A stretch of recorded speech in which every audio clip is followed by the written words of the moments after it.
तो फिर से एक बार ब्रिलियंट नॉलेज में आप लोगों का स्वागत है। आज की इस वीडियो में हम लोग बिहार बोर्ड के कक्षा 10 के भूगोल खंड खो का आपदा प्रबंधन को यहाँ पे देखेंगे। तो आपदा प्रबंधन का जो पहला इकाई है उसका लघु उत्तरीय प्रश्न का प्रश्न क्रमांक 2 है ये। तो यहाँ पे प्रश्न हमारे सामने में कि आपदा कितने प्रकार का होता है, यानी इससे पहले वाला प्रश्न में हम लोग आपदा के बारे में सीखे और इसमें हमें ये बताना है कि आपदा जो है ये कितने प्रकार का होता है। तो आपदा के बारे में हम लोग अब तक क्या सीखे कि आपदा एक प्रकार का घटना है जो हमारे जीवन में यदि घटे, नेचर में घटे, कुदरत में घटे तो हमें काफ़ी नुकसान होता है। तो इस प्रकार की घटना को हम लोग आपदा कहते हैं। अब ये जो आपदाएं हैं तो आपदा दो प्रकार का होता है। अब ये जो आपदाएं हैं वो दो प्रकार का आपदाएं होता है।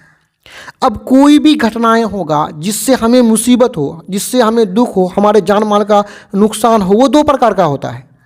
चाहे तो वो घटना हमारे क्रियाकलापों द्वारा हो, यानी मानव जो है हम लोग कामकाज करते हैं तो हमारे क्रियाकलापों द्वारा अगर वो घटनाएं होगा तो उसको मानव जनित आपदा कहते हैं। यहाँ पे देखिए मानव जनित आपदा।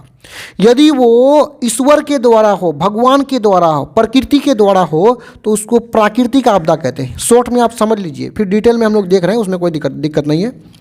तो चलिए इस प्रश्न के उत्तर को यहाँ पे बारीकी से और समझते हैं। उत्तर में यहाँ पे है कि आपदा दो प्रकार का होता है। पहला प्रकार में है प्राकृतिक आपदा, यानी ये पहला प्रकार में क्या है, प्राकृतिक आपदा। प्राकृतिक का मतलब होता है प्रकृति का, मतलब ऐसा आपदा जो प्रकृति द्वारा हो, कुदरत के द्वारा हो, उसे प्राकृतिक आपदा कहेंगे। आगे देखिए इसको, वैसा आपदा, आपदा का मतलब घटना, वैसा आपदा वैसा घटना जो प्राकृतिक कारणों से उत्पन्न होता हो, यानी जो आपदा प्राकृतिक कारणों से उत्पन्न होगा, पैदा होगा। प्राकृतिक मतलब प्रकृति का, प्रकृति मतलब होता है कुदरत का। जो घटनाएं ईश्वर के द्वारा उत्पन्न हो उसे हम लोग प्राकृतिक आपदा कहते हैं, यानी प्राकृतिक आपदा कहलाता है। यानी वैसी घटनाएं जो प्राकृतिक कारणों से उत्पन्न हो उसे हम लोग प्राकृतिक आपदा कहते हैं।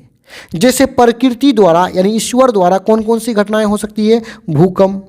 भूकंप कोई व्यक्ति तो लेके नहीं आता है ना, वो प्राकृतिक आपदा है, वो प्रकृति द्वारा होता है, वो ईश्वर द्वारा होता है, इसलिए उसे प्राकृतिक आपदा कहते हैं। उसके बाद बाढ़। बाढ़ में क्या होता है, अधिक वर्षा होने से बाढ़ आती है। वर्षा कौन कराता है, ईश्वर कराता है, प्रकृति द्वारा होता है, इसलिए उसे प्राकृतिक आपदा। अब वर्षा के मौसम में वर्षा नहीं होगा तो उसे सूखा कहते हैं हम। प्रकृति द्वारा बारिश नहीं कराया जाए, वर्षा नहीं कराया जाए तो क्या होगा, सूखा। उसी प्रकार सुनामी, देखिए सुनामी एक प्रकार का भूकंप है। जब भूकंप समुद्र तल में हो, समुद्र के नीचे हो, तो उस भूकंप से समुद्र का पानी समुद्र के किनारे के आसपास फैल जाता है, जिससे लोगों का काफ़ी क्या होता है, नुकसान होता है। इसी को हम लोग सुनामी कहते हैं। अब इसके दूसरे प्रकार में हम लोग चलते हैं जो कि है मानव जनित आपदा।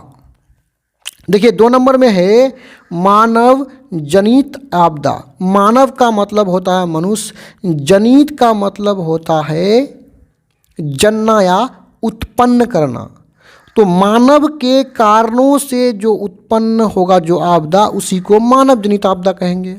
इसके डेफिनेशन में देखिए, वैसा आपदा या घटना, आपदा बोले तो घटना, वैसा आपदा घटना जो मानवीय क्रियाकलापों से, मानवीय का मतलब होता है मानव का, क्रियाकलाप का मतलब होता है काम काज, यानी जो मानव के काम काजों से प्रकृति में मतलब नेचर में, कुदरत में उत्पन्न हो, पैदा हो। उत्पन्न का मतलब पैदा होना, उत्पन्न हो, मानव निर्मित आपदा कहलाता है। सॉरी, यहाँ मानव निर्मित नहीं, मानव जनित होगा।